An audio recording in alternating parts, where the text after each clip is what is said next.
नमस्कार, मानदेश प्राईममध्ये आपल्या सगळ्यांचं स्वागत. मंडळी, सर्वत्र आता जिल्हा परिषद पंचायत समितीच्या निवडणुकीचा धुरळा सुरू आहे आणि याच अनुषंगाने आपण उमेदवारांना भेटतोय, सामान्य जनतेला भेटतोय. सध्या आपण आहोत कुकुडवाड जिल्हा परिषद गटामध्ये. कुकुडवाड जिल्हा परिषद गटाची जी निवडणूक आहे, या निवडणुकीवर संपूर्ण सातारा जिल्ह्याचं लक्ष आहे. अटीतटीची निवडणूक होणार याचे संकेत अगोदरच आपल्याला मिळत आहेत आणि या कुकुडवाड जिल्हा परिषद गटातील उमेदवार आहेत शेखर भाऊ गोरे गटाचे अधिकृत उमेदवार पूनमताई माने. आपण त्यांच्याशी सविस्तर संवाद साधणार आहे. ताई, खूप खूप स्वागत तुमचं. धन्यवाद. काय सांगाल तुम्ही जी आता उमेदवारी करताय कुकुडवाड गटामध्ये, काय सांगाल कशासाठी करताय उमेदवारी? गेली 10 ते 12 वर्ष झालं मी या समाजातील अनेक घटकांसाठी काम करत आहे. शेतकरी वर्ग असेल, महिला असेल, तरुण पिढी असेल, पर्यावरण प्रेमी असेल, रस्त्यांचे प्रश्न असेल, पाण्याचा प्रश्न असेल. अशा प्रत्येक घटकांसाठी मी आतापर्यंत काम करत आलेले आहे. काय झालंय, कुकुडवाड गटामध्ये अनेक समस्या आहेत. काही दिवसापूर्वी मी एका ठिकाणावरून एका कामानिमित्त बाहेर निघाले होते. तेव्हा रस्त्यातून निघताना, तिथून जाताना एक मेंढपाळ झाडाखाली बसला होता. आणि मग माझी इच्छा झाली जरा की जाऊन त्यांच्याशी 2 मिनिटं बोलावं. म्हणून मी त्यांच्यापाशी गेले, जरा गप्पा इकड-तिकडच्या झाल्या. गप्पातनं चर्चेतनं त्यांच्यातून एक तोंडातून असंही काही वाक्य पडलं, की ते एकदम मनाला सुन्न करणारं होतं. त्यांनी सांगितलं, की मला म्हणले, की "बाया, तू माझ्या पोरीसारखी आहेस, माझ्या लेकीसारखी आहेस. तुला सांगायचं म्हणजे आता माझ्या मेंढ्या चरतायत, पण थोड्या वेळाने त्यांना पाणी कुठं पाजायला न्यायचं? म्हणजे हा मोठा प्रश्न आहे आपल्यासमोर. हा पाण्याचा एवढा गंभीर प्रश्न आहे. आता तुम्ही विचार करता ह्या ह्या गोष्टीमुळं मेंढपाळ आपला वर्ग ह्या ठिकाणावरून दुसऱ्या ठिकाणी जातोय जगण्यासाठी. तुम्ही विचार केला, आता थंडीचा दिवस आहे तर आपण म्हणतोय पोरांना सर्दी होईल, खोकला होईल, घरातनं बाहेर पडू नका. आपण सगळं मजबूत होऊन बसतोय. परंतु ज्या ठिकाणी जगण्यासाठी मेंढपाळ वर्ग गेलेला आहे, त्या ठिकाणी अक्षरशः कोणीतरी गेलंय का त्या ठिकाणी बघायला? अक्षरशः असल्या थंडीमध्ये त्याचं अंथरूण पांघरून पूर्ण ओलंचिंब झालेलं असतंय. ना त्यांना ना आपला गाव असतोय, ना आपली माणसं असतात, ना त्यांना राहण्यासाठी त्यांना स्वतःचं घर असतंय. म्हणजे उन्हाळा, हिवाळा, पावसाळा अशा बिकट परिस्थितीत तो संकटावर मात करून तिथं जगत असतोय. दुसरा प्रश्न म्हटला तर तुम्ही तरुण पिढी आहे. अगदी उच्च शिक्षित आहे. एम-ए झाले, बी-एड झाले, एम-एस-सी झाले, अगदी मास्टर ऑफ डिग्री घेतलेले आहेत तरुण मुलांनी. परंतु त्यांच्यासाठी कुकुडवाड सारख्या गटामध्ये किंवा कुकुडवाड सारख्या गटापासून अगदी दहिवडी, मसवड अशा ठिकाणी आपलं मार्गदर्शन केंद्र नाही किंवा सुसज्ज अशी लायब्ररी नाहीये त्यांना. तुमचा दुसरा मुद्दा म्हटला तरी मजूर वर्ग आहे, समाजामध्ये मजूर वर्ग आहे. तुम्ही विचार केला तर जगण्यासाठी ही तरुण पिढी सुद्धा किंवा काही मजूर वर्ग, तरुण पिढी, मजूर वर्ग जगण्यासाठी दुसऱ्या ठिकाणी जातोय. फक्त जगण्यासाठी. बरं, तो जगण्यासाठी दुसऱ्या ठिकाणी गेला तर तो काही आनंदाने जातो का हो? आपलं घर, आपली माणसं सोडून तो जातोय. म्हणजे त्याच्यामागे एक कारण आहे की तो हतबल आहे म्हणून तो दुसऱ्या ठिकाणी जातोय. जरी तो शहरात गेला तरी त्याला लोक म्हणजे स्वतःला आपलेपणा देतात का? तर त्या ठिकाणी तो मजूर किंवा उपरा म्हणून जगतोय. गावाकडे राहिला तर त्याची उपासमार, शहराकडे गेला तर ना आपलेपणा. म्हणजे त्या पिढीची अवस्था आहे की ना घर का ना घाटका, अशी अवस्था त्या पिढीची झालेली आहे. समाजामध्ये दुसरा वर्ग आहे अजून, छोटे छोटे उद्योग व्यावसायिक आहेत, चांबार आहे, कुंभार आहे, नंतर विचार केला तर शिंपी आहे, परीट आहे. असा अनेक छोटा छोटा जो वर्ग आहे त्या वर्गाकडे कोणाचं लक्ष आहे का? तुम्ही विचार केला तर शेतकऱ्याचं नुकसान झालं तर आपल्याला शेतात दिसून येतं. पण जो हा छोटा छोटा वर्ग आहे त्या छोट्या छोट्या वर्गाची तारेवरची कसरत चालू आहे. तुम्ही विचार केला, पाऊस पडला तरच शेतकरी लोहाराकडे जाणार आहे अवजारे बनवायला, तर त्या लोहाराचं पोट भरणार आहे. म्हणजे हा जो छोटा छोटा वर्ग आहे त्या छोट्या छोट्या वर्गाला एकच आशा असते की आज नाही काम मिळेल तर उद्या मिळेल, उद्या नाही काम मिळेल तर परवा मिळेल. म्हणजे ह्या आशा आणि जिद्दीनं त्यांचं जीवन संघर्षमय झालेलं आहे. म्हणजे अशा अनेक प्रश्न आहेत.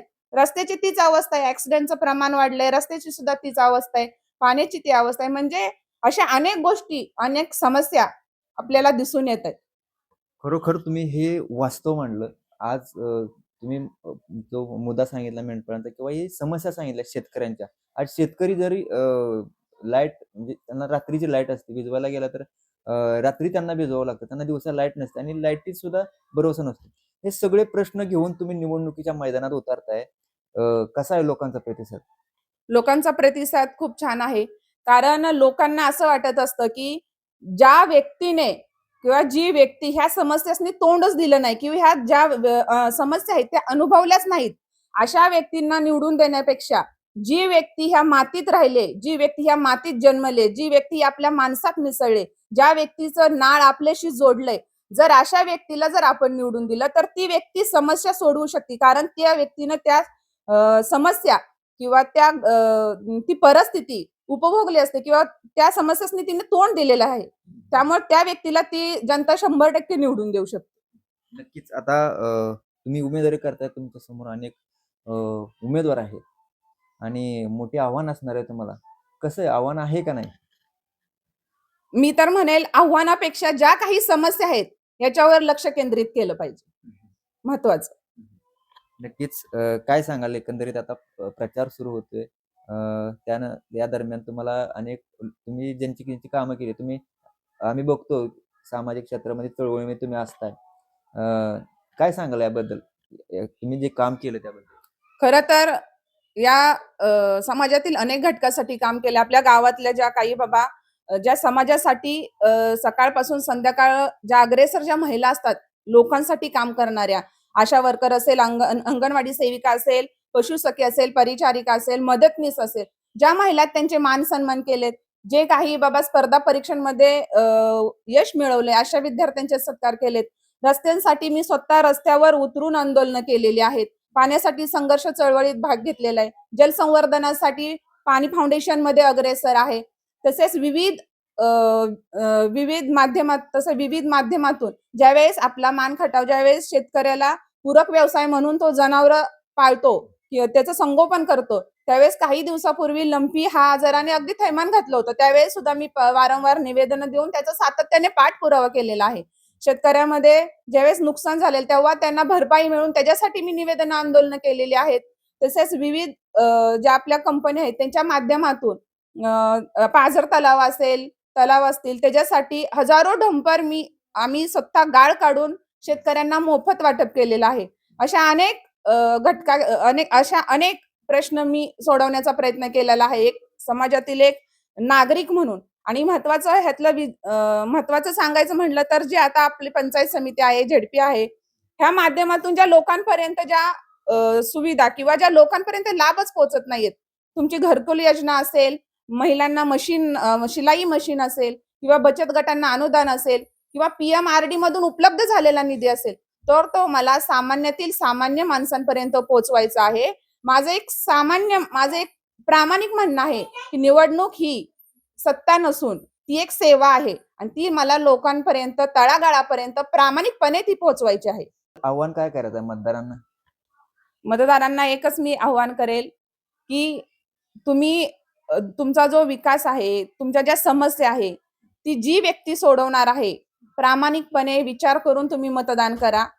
जर तुम्ही मला संधी दिली तर मी तुमचा आवाज बनून काम करेल. आपल्या जो समाजाचा सर्वांगीण विकास आहे, महिलांचे प्रश्न असतील, महिलांना छोटे छोटे उद्योग असतील, लघु उद्योग वगैरे, तरुणांची समस्या असेल, तरुणांना रोजगार पाहिजे, शेतकऱ्यांच्या समस्या आहेत, पाण्याचा प्रश्न आहे, ह्या प्रामाणिकपणे आणि शेतकरी आणि प्रत्येक गावातील नवी दिशेची वाट हे प्रामाणिकपणे करेल. मंडळी, आपण पाहिलं पूनमताई माने यांनी जे वास्तव मांडलं परखड, ते उमेदवारी का करतायत आणि त्यांना काय करायचंय. तर खरोखरच या निवडणुकीच्या मैदानात पूनमताई माने यांचं अस्तित्व सिद्ध होणार आहे, त्या दाखवून देणार आहेत. भेटूया पुढच्या व्हिडिओमध्ये. धन्यवाद. आवाज माणदेशाचा, माणदेशातील प्रत्येकाचा. माणदेश प्राईम सबस्क्राईब करा आणि अपडेट रहा. नवीन व्हिडिओच्या नोटिफिकेशनसाठी बेल आयकॉनचं बटन दाबा. धन्यवाद.